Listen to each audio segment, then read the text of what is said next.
Ahojte, dnes sa pozrieme na LEGO 76309 Spider-Man vs. Venomov výkonný športiak.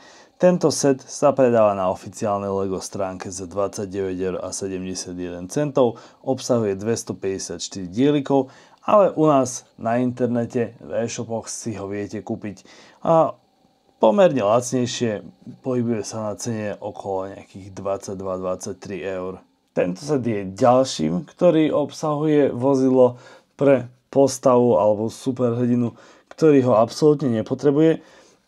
Ale musím sa priznať, že aj toto auto sa mi veľmi páči. A krásne spracovanie farby dokonale vystihujú Venoma. Výborné použitie tohto dieliku, ktoré bolo... tento dielik bol použitý v tej figurke, veľkej figurke Venoma. Na bokoch má dva vystreľovače, vzadu sú takéto chápadlá, ktoré si viete prispôsobiť.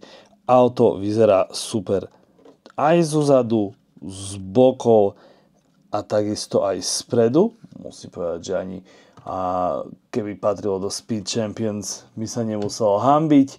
Strecha sa dáva takto dolu, čo je fantastické, dáva sa celá dolu a vzadu máte priestor buď si niečo odložiť, a za čo veľmi chválim LEGO, že je to vlastne aj priestor, že môžete tam dať Venoma aj s jeho príslušenstvom a viete takto zavrieť celé auto.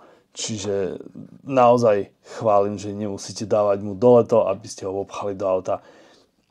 Vpredu má volant a vedľa volantu má dva budíky, tak ako v starých amerických autách. K Venomovmu autu viete takouto akože sieťou, ale v skutočnosti je to LEGO reťaz, len v čiernom pripevniť bankový safe. Veľmi pekný dizajn, myslím, že už som videl takýto safe v niektorom z LEGO setov, ale nespomínam si, v ktorom to bolo. Hlavným hrdinom tohto setu je kto iný ako Spider-Man. V rukách má príslušenstvo tieto dve vystreľovacie paučiny. Veľmi sa mi páči, že má potlačené ruky na bokoch, ale jednou nevýhodou je, že nohy nie sú vôbec potlačené, len takéto obyčajné modré. Prijal by som tam aspoň tie dvojfarebné. Venom v tomto sete je ten istý už dávno obpozeraný a nachádza sa asi v každom jednom sete tento. Nehovorím, že vyzerá zle, ale možno by nebolo od veci spraviť inú minifigurku alebo možno Big Fig Venoma. To by bolo za mňa úplne super. A nohy nemá potlačené, tam to nie je až také potrebné. Torzo vyzerá dobre, hlava takisto a ako príslušenstvo má jeho chápadla. Poslednou treťou minifigurkou je Spider-Woman. Toto je za mňa hviezda setu. Veľmi sa teším, že ju konečne mám v zbierke, keďže predchádzajúce minifigurky myslím, že boli nejako exkluzívne a sú super drahé. A vyzerá veľmi dobre. Ako som spomínal pri Venomovi, táto minifigurka už má tie nohy z dvoch farieb, čo je super.